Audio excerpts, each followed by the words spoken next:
ಮನೆಯಲ್ಲಿ ಏನು ತರಕಾರಿ ಇಲ್ಲ, ಏನಾದರೂ ಸ್ಪೆಷಲಾಗಿ ಮಾಡಬೇಕು, ಕ್ರೇವಿಂಗ್ಸ್ ಆಗ್ತಿದೆ, ಸ್ಪೈಸಿಯಾಗಿ ಏನಾದರೂ ತಿನ್ನಬೇಕು ಅನ್ನಿಸ್ತಿದೆ ಅಂದಾಗ ನಾನು ಏನು ಮಾಡಬೇಕು ಅಂತ ಯೋಚನೆ ಮಾಡಿದಾಗ ನನಗೆ ಕಣ್ಣಿಗೆ ಬಿದ್ದಿದ್ದು ಮೆಕ್ಕೆಜೋಳ, ಹಸಿ ಮೆಕ್ಕೆಜೋಳ ತಂದಿದ್ದೆ, ಮನೇಲಿತ್ತು.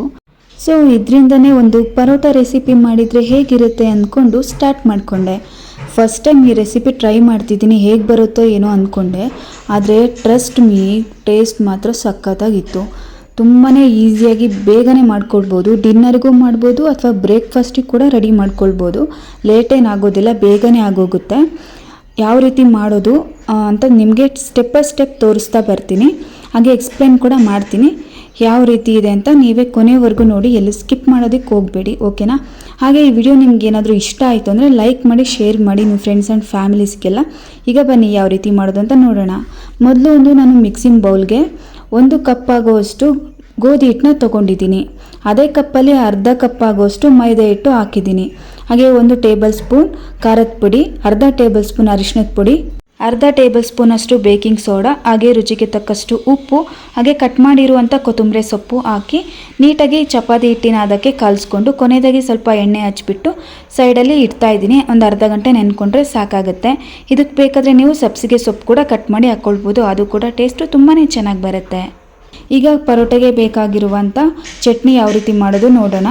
ಒಂದು ಜಾರ್ಗೆ ನಾನು ಸ್ವಲ್ಪ ಕೊಬ್ಬರಿ ಹಾಕ್ಕೊಂಡಿದ್ದೀನಿ, ಸ್ವಲ್ಪ ಕೊತ್ತಂಬರಿ, ಹಾಗೆ ಒಂದು 5-6 ಎಲೆಯಷ್ಟು ಕರಿಬೇವು ಹಾಕ್ಕೊಂಡಿದ್ದೀನಿ. ಕರಿಬೇವು ಹಾಕೋದ್ರಿಂದ ಫ್ಲೇವರ್ ತುಂಬಾ ಚೆನ್ನಾಗಿ ಬರುತ್ತೆ.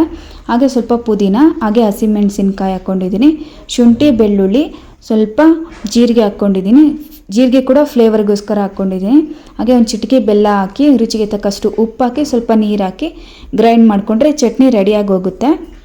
ನೆಕ್ಸ್ಟು ಸ್ಟಫಿಂಗೋಸ್ಕರ ಹಸಿ ಬಟಾಣಿ ಹಾಗೆ ಕಾರ್ನ್ ಕೂಡ 2 ಪೀಸ್ ಮಾಡಿ ಕುಕ್ಕರಲ್ಲಿ ಹಾಕಿ ಬೇಯಿಸ್ಕೊಳ್ತಾ ಇದ್ದೀನಿ. ಜೋಳ ಮುಳುಗುವಷ್ಟು ನೀರು ಹಾಕಿ ಸ್ವಲ್ಪ ಉಪ್ಪು ಹಾಕಿ ಬೇಯಿಸ್ಕೊಂಡ್ರೆ ಕಾರ್ನ್ ಕೂಡ ಬೆಂದು ರೆಡಿಯಾಗುತ್ತೆ. ಬೆಂದಿರುವಂಥ ಮೆಕ್ಕೆಜೋಳನ ಬಿಡಿಸ್ಕೊಂಡು ಒಂದು ಮಿಕ್ಸಿನ ಜಾರಿಗೆ ಹಾಕ್ಬಿಟ್ಟು ತರಿಯಾಗಿ ರುಬ್ಕೊಂಡಿದ್ದೀನಿ. ಹಸಿಮೆಣಸಿನ್ಕಾಯಿ ಕೂಡ ಅದರಲ್ಲಿ ಹಾಕಿ ರುಬ್ಕೊಂಡಿದ್ದೀನಿ, ಯಾಕಂದರೆ ಚಿಕ್ಕದಾಗಿ ಚಾಪ್ ಮಾಡೋದಕ್ಕಿಂತ ರುಬ್ಕೊಂಡ್ರೆ ತುಂಬಾ ಚೆನ್ನಾಗಿರುತ್ತೆ, ಅದಕ್ಕೋಸ್ಕರ.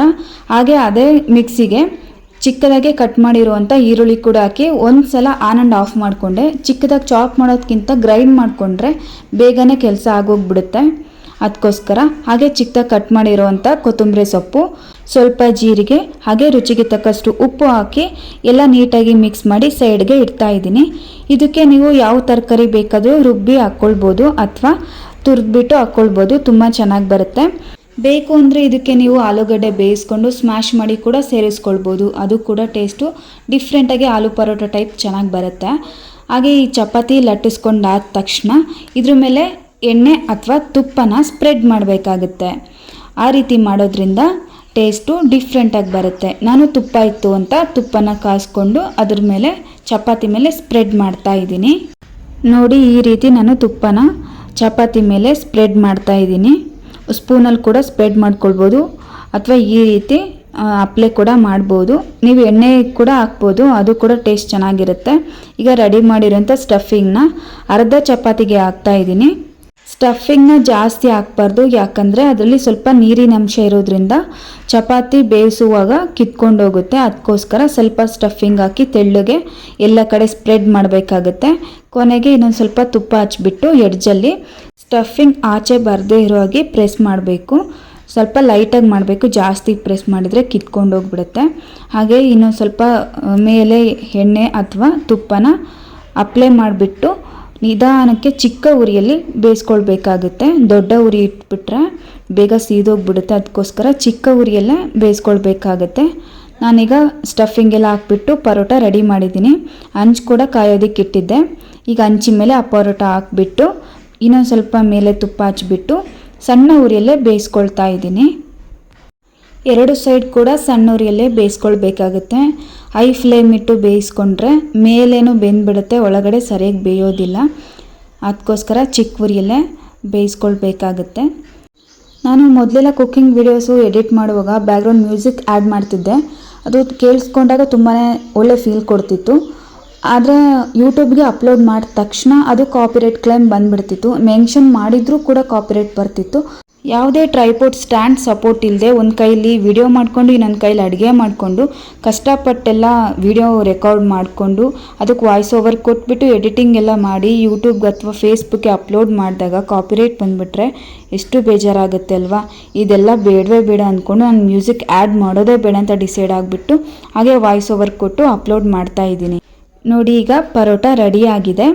ತುಂಬ ಚೆನ್ನಾಗಿ ಬಂದಿದೆ, ನೋಡೋದಕ್ಕೂ ಕಲರ್ಫುಲ್ಲಾಗಿ ಕಾಣಿಸುತ್ತೆ, ಹಾಗೆ ಟೇಸ್ಟ್ ಕೂಡ ತುಂಬಾ ಚೆನ್ನಾಗಿರುತ್ತೆ, ಬೇಗನೆ ಆಗೋಗುತ್ತೆ. ನೀವು ಯಾವ ಶೇಪಲ್ಲಿ ಬೇಕಾದರೂ ಇದನ್ನು ಪರೋಟ ರೆಡಿ ಮಾಡ್ಕೊಳ್ಬೋದು. ನಾನು ಈ ರೀತಿ ಹಾಫ್ ಸರ್ಕಲಲ್ಲಿ ಮಾಡ್ಕೊಂಡಿದ್ದೀನಿ, ತುಂಬಾ ಚೆನ್ನಾಗಿ ಬಂದಿತ್ತು. ಇದನ್ನು ಈಗ ಸರ್ವಿಂಗ್ ಪ್ಲೇಟ್ಗೆ ಸಪ್ರೇಟ್ ಮಾಡಿಕೊಂಡು ಇದನ್ನು ಮಧ್ಯದಲ್ಲಿ ಕಟ್ ಮಾಡ್ಕೊಳ್ತಾ ಇದ್ದೀನಿ. ಸ್ವಲ್ಪ ಮೇಲೆ ಕೂಡ ತುಪ್ಪನ ಹಚ್ತಾ ಇದ್ದೀನಿ. ಜಾಸ್ತಿ ತುಪ್ಪ ಹಾಕಿದಷ್ಟು ತುಂಬಾ ಚೆನ್ನಾಗಿ ಬರುತ್ತೆ. ಆಯಿಲು ಜಾಸ್ತಿ ಅಪ್ಲೈ ಮಾಡೋ ಅವಶ್ಯಕತೆ ಇಲ್ಲ, ತುಪ್ಪ ಇದ್ದರೆ ತುಪ್ಪ ಹಚ್ಚಿ ತುಂಬಾ ಚೆನ್ನಾಗಿ ಬರುತ್ತೆ ಟೇಸ್ಟು. ಈ ರೀತಿ ನಾನು ಮಧ್ಯದಲ್ಲಿ ಕಟ್ ಮಾಡಿಕೊಂಡು ಒಂದು ಹಾಟ್ ಬಾಕ್ಸಲ್ಲಿ ಎತ್ತಿಡ್ತಾ ಇದ್ದೀನಿ. ಇದೇ ರೀತಿ ಇದೇ ಮೆಥಡ್ನ ಫಾಲೋ ಮಾಡಿ ಎಲ್ಲ ಪರೋಟಗಳನ್ನೂ ರೆಡಿ ಮಾಡಿ ಇಟ್ಕೊಂಡಿದ್ದೀನಿ.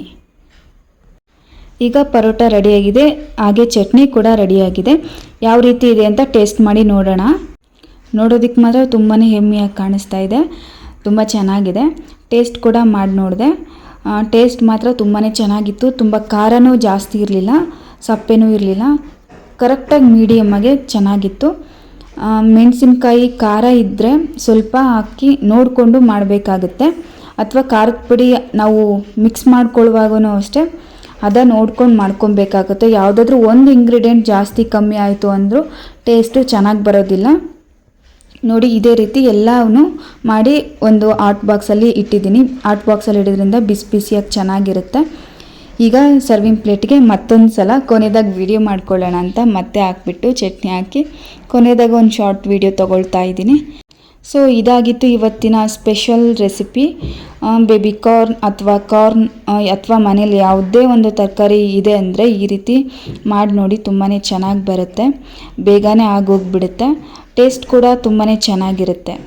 ಓಕೆನಾ? ಈ ವಿಡಿಯೋ ನಿಮಗೆ ಇಷ್ಟ ಆದರೆ ಪ್ಲೀಸ್ ಒಂದು ಲೈಕ್ ಮಾಡಿ, ಶೇರ್ ಮಾಡಿ, ಹಾಗೆ ಸಬ್ಸ್ಕ್ರೈಬ್ ಮಾಡಿ ನನ್ನ ಚಾನಲ್ನ. ವಿಡಿಯೋ ಕೊನೆವರೆಗೂ ನೋಡೋದಕ್ಕೆ thank you so much. Tata, bye bye. Bye bye. Subscribe ಮಾಡಿ, ಲೈಕ್ ಮಾಡಿ, ಹೇಳು ಬಾಯ್ ಬಾಯ್ ಅಂತ ಹೇಳು. ಯಮ್ಮಿ ಯಮ್ಮಿ ಆಗಿದೆಯಾ?